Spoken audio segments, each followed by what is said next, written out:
My name is Catherine, and this is the story of how my life took an unexpected turn.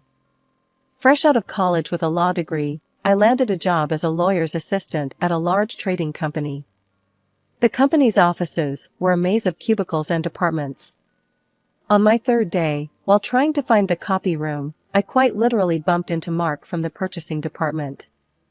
"Whoa there," he laughed, steadying me. "You must be new." "I'm Mark." "Catherine," I replied, feeling my cheeks flush. "I'm the new lawyer's assistant." "And yes, I'm a bit lost." Mark's eyes twinkled. "Well, Catherine, consider me your personal GPS. Where are you headed?" From that moment, Mark and I became friends. We'd chat during lunch breaks, and he'd always find an excuse to drop by my department. As the weeks passed, our friendship deepened into something more. One Friday evening, as we were leaving work, Mark turned to me. "Hey, Catherine, want to grab dinner? There's this great Italian place around the corner." I hesitated for a moment, then smiled. "I'd love to."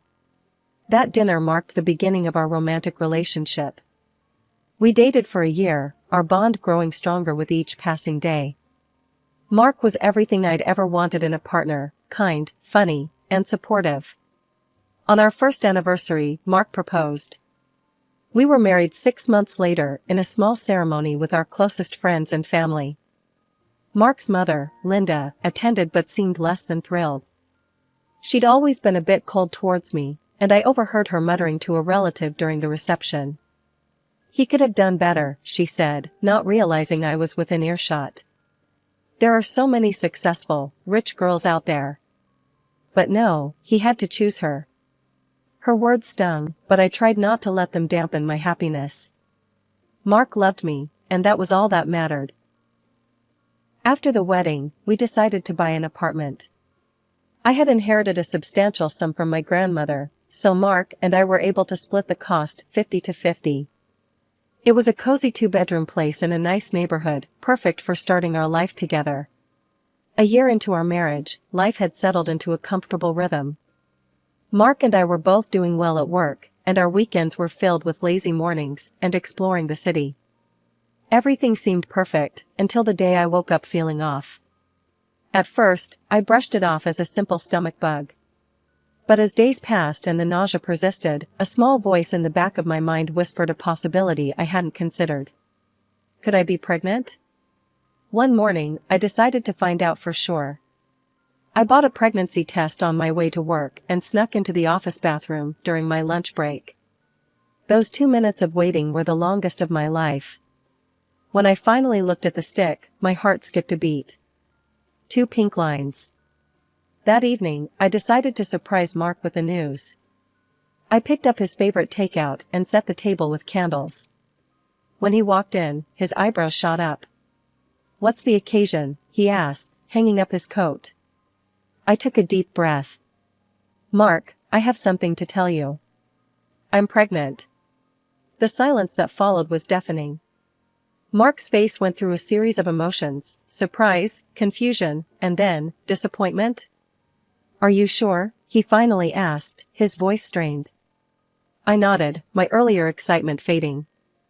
"I took a test today. It's positive." Mark sank into a chair, running a hand through his hair. "Catherine, don't you think it's too soon? We've only been married a year. We haven't even had time to enjoy each other yet. Maybe we should consider our options?" I felt like I'd been doused in ice water. "Options? Are you suggesting an abortion?" Mark shrugged, not meeting my eyes. "It's just something to think about. We're both building our careers. A baby would change everything." I stood up, my hands shaking. "I can't believe what I'm hearing. This is our child, Mark. I'm keeping it." The next few days were tense. Mark and I danced around each other, the elephant in the room growing larger by the minute. I decided to see a doctor, hoping for some good news to change Mark's mind. The visit didn't go as I'd hoped. The doctor, a kind-faced woman named Dr. Patel, looked at me with concern after the examination. "Mrs. Thompson, I'm afraid your pregnancy is high risk," she said gently. You'll need to be very careful. Less stress, more rest, and plenty of relaxation. I felt my world tilting. What does that mean for the baby? Dr. Patel squeezed my hand. It means we'll need to monitor you closely. There's a risk of miscarriage, but with proper care, we can minimize that risk. I left the clinic in a daze. How was I supposed to have less stress when my own husband didn't want our baby? When I got home, I found Mark watching TV. How did it go? He asked, not looking away from the screen. I took a deep breath. The pregnancy is high risk. I need to reduce stress and rest more. I'm going to ask if I can work remotely. Mark's jaw clenched. Catherine, I really think we need to reconsider this. It's not too late to... Stop, I cut him off. I've made my decision, Mark. I'm having this baby, with or without your support. The next morning, I approached my boss, Mr. Jameson, with trepidation. I explained my situation and requested to work remotely. To my relief, he was understanding and agreed immediately. Your health and your baby's health come first, Catherine, he said kindly. We'll set you up with everything you need to work from home. I felt a weight lift off my shoulders, but it was short-lived. When I told Mark about the arrangement, his reaction was less than enthusiastic. Great, he muttered. So you'll be home all day, doing what exactly? I stared at him, incredulous. Working, Mark. And taking care of myself and our baby. He scoffed and walked away, leaving me feeling more alone than ever. As the weeks passed, I threw myself into my work and preparing for the baby. I read every pregnancy book I could find, started eating healthier, and even took up prenatal yoga. Meanwhile, Mark grew more distant. He started staying late at work, claiming he had to pick up my slack. On weekends, he'd suddenly have business trips that he'd never mentioned before. I tried to talk to him about it, but he'd brush me off. One evening, as I was setting the table for dinner, the doorbell rang. It was Mark's mother, Linda. I thought I'd drop by and see how you're doing, she said, her smile not quite reaching her eyes. I invited her in, trying to ignore the way her gaze critically swept over my growing belly. Mark tells me you're working from home now, she said, settling onto our couch. I nodded. Yes, the doctor advised it for the baby's health. You know, Catherine, a child isn't always the blessing people make it out to be. Especially when it comes at the wrong time. I felt my hackles rise. There's never a perfect time for a baby, Linda. We'll manage. She leaned forward, her voice lowering. Are you sure about that? Mark is young, ambitious. He needs a partner who can support his career, not hold him back. Don't make him regret his choice. A few days later, as Mark was getting ready for work, I caught a whiff of something unfamiliar. A perfume, floral and sweet, that definitely wasn't mine. I froze, my mind racing. New cologne? I asked, trying to keep my voice casual. Mark looked startled for a moment before shrugging. Oh, yeah, got it as a sample. Like it? I forced a smile. It's nice. But as he left for work, I couldn't shake the feeling that something was very wrong. The perfume wasn't cologne, and it certainly wasn't a sample. It was expensive women's perfume, and it clung to my husband's shirt like a silent accusation. The next morning, after Mark left for work, I picked up my phone with shaking hands. I scrolled through my contacts until I found the number I was looking for, my cousin, Jack. He worked for a detective agency, and if anyone could help me uncover the truth, it was him. Hey, Kath, Jack answered cheerfully. What's up? I took a deep breath. Jack, I need your help. It's about Mark. I explained everything, the late nights, the business trips, the perfume. My voice broke as I finished. I think he's cheating on me, Jack. I need to know for sure. Jack's voice was gentle when he replied. I'll look into it, Kath. Give me a few weeks, okay? Meanwhile, I threw myself into my work and preparing for the baby. I ordered a crib, started looking at paint swatches for the nursery, anything to keep my mind occupied. But the gnawing fear in my gut wouldn't go away. Finally, after 3 agonizing weeks, Jack called. "Can you meet me at the cafe on 5th Street?" he asked, his voice serious. An hour later, I sat across from Jack in a quiet corner of the cafe. He slid a manila envelope across the table. "I'm sorry, Catherine," he said softly. "But you were right." With trembling hands, I opened the envelope. Inside were photos, dozens of them. Mark entering hotels, Mark at restaurants, Mark walking in the park. And in every single one, he was with the same woman, young, blonde, beautiful. "Her name is Melissa," Jack explained. "She's a new employee in Mark's department. They'd been seeing each other for at least a month, maybe longer." I stared at the photos, feeling numb. How could he do this? Jack reached out and squeezed my hand. "There's more. Mark told you he's on a business trip this weekend, right?" I nodded, dreading what was coming next. "He lied," Jack said. "He's with her right now. At the Westview Hotel, room 412.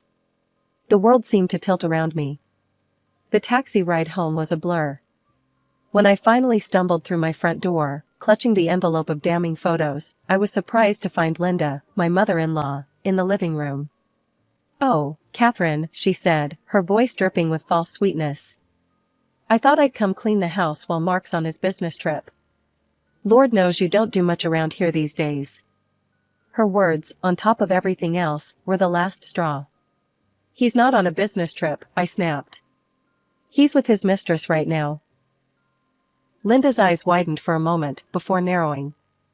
"Well, if he is, and I'm not saying he is, can you blame him? Look at you.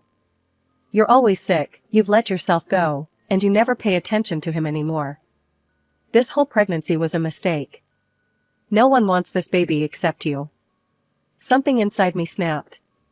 "Get out," I hissed. "Get out of my house right now." Linda looked shocked for a moment, then sneered. "Gladly. Don't come crying to me when Mark leaves you."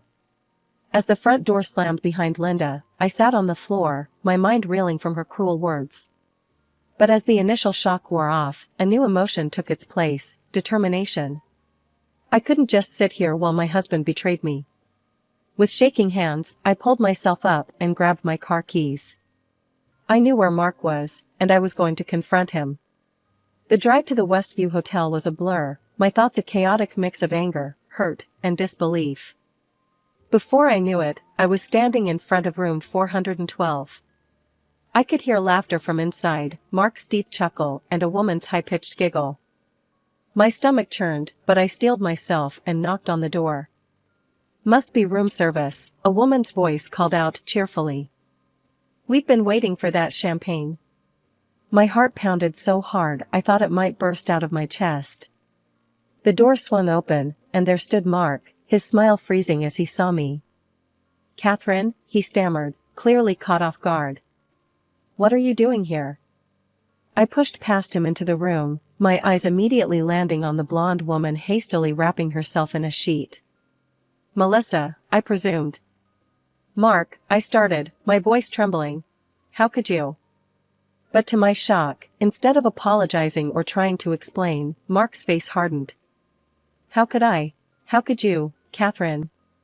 You haven't satisfied me in months. All you care about is that baby." His words hit me like a physical blow. I staggered back, my vision blurring. Mark continued, his voice dripping with disgust, "You don't take care of yourself anymore. Look at Melissa," he waved towards his mistress. "That's how a woman should look. That's how you used to be." Melissa chose that moment to speak up, her voice sickeningly sweet. "You should be grateful to us, you know. We're being considerate, waiting for you to have the baby before Mark leaves you. We're the honest ones here." I couldn't believe what I was hearing.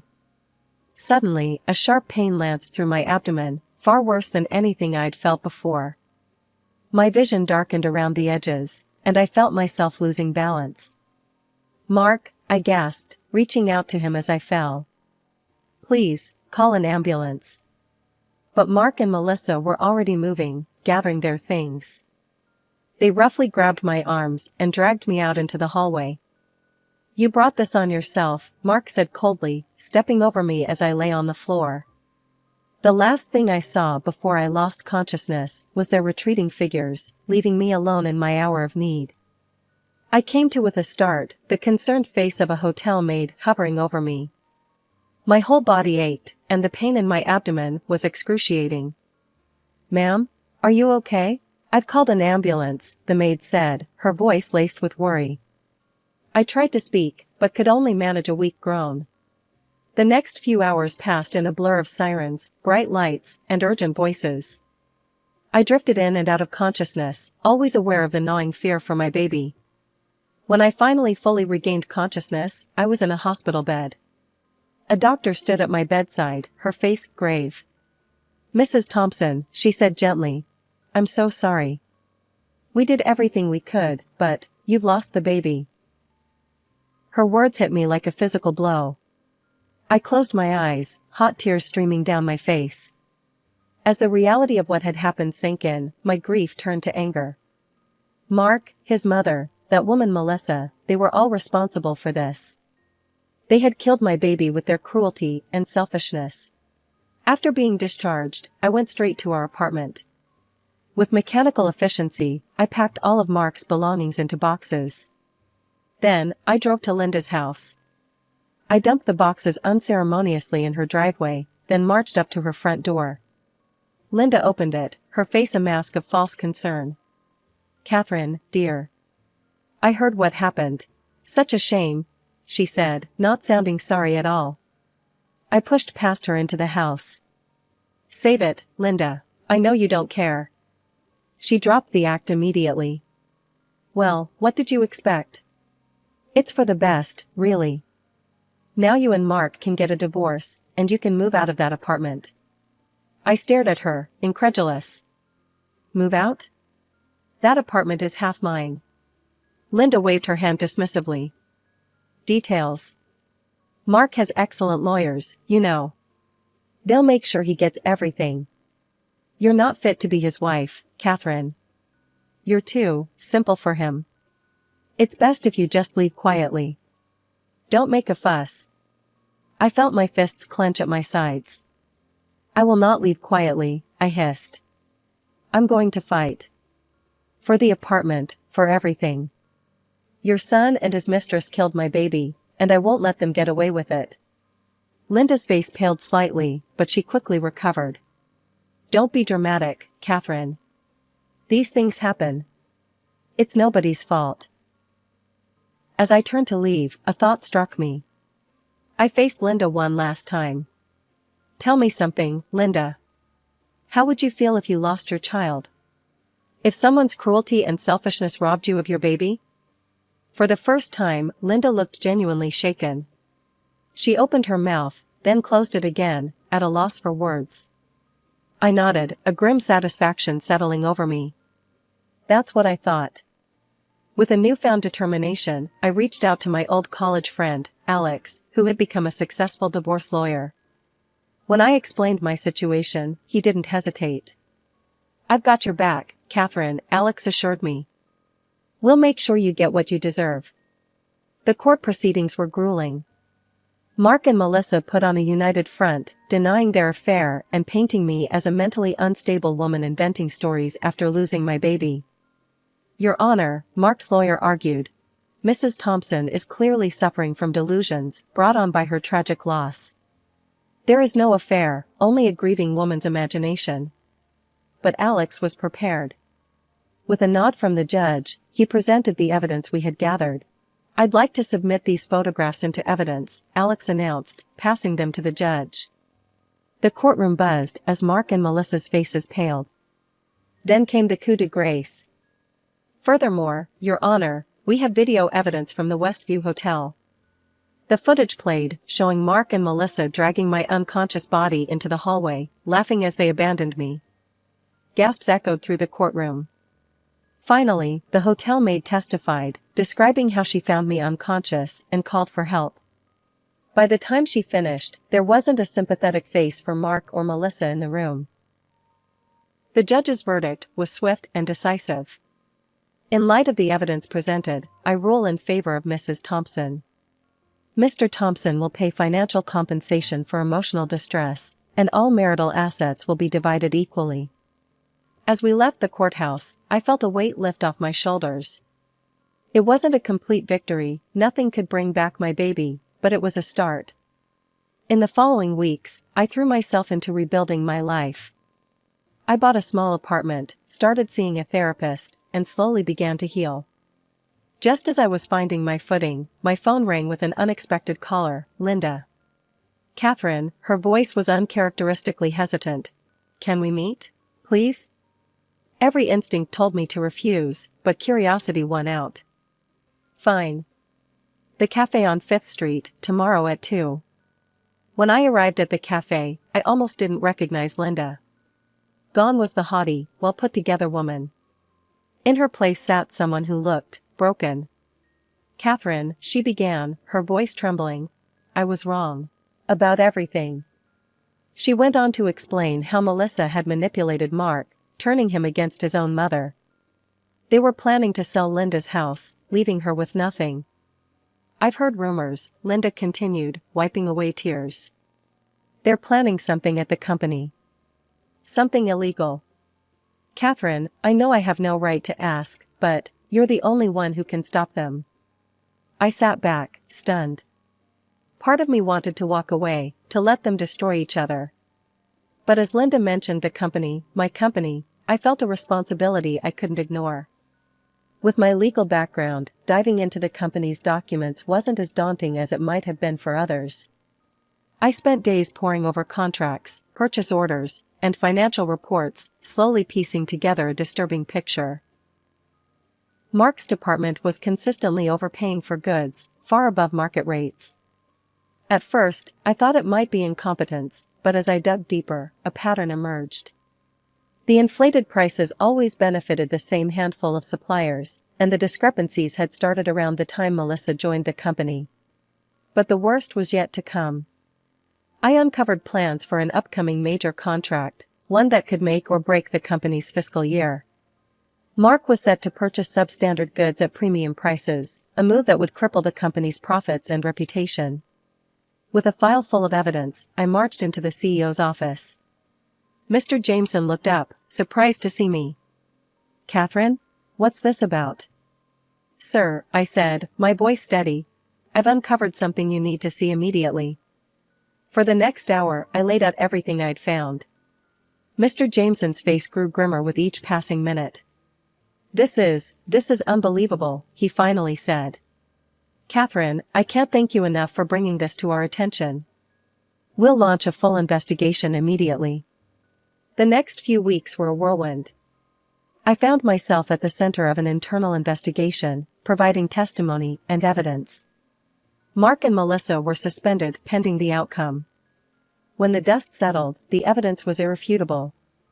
The company filed a multi-million-dollar lawsuit against Mark and Melissa, and criminal charges soon followed. I watched from the courtroom as they were both convicted, knowing they'd never hold positions of power again. In the aftermath, Mr. Jameson called me into his office again. This time, his face was beaming. Catherine, your work on this case was exemplary. We'd like to offer you a promotion to senior lawyer, along with this award for exceptional service to the company.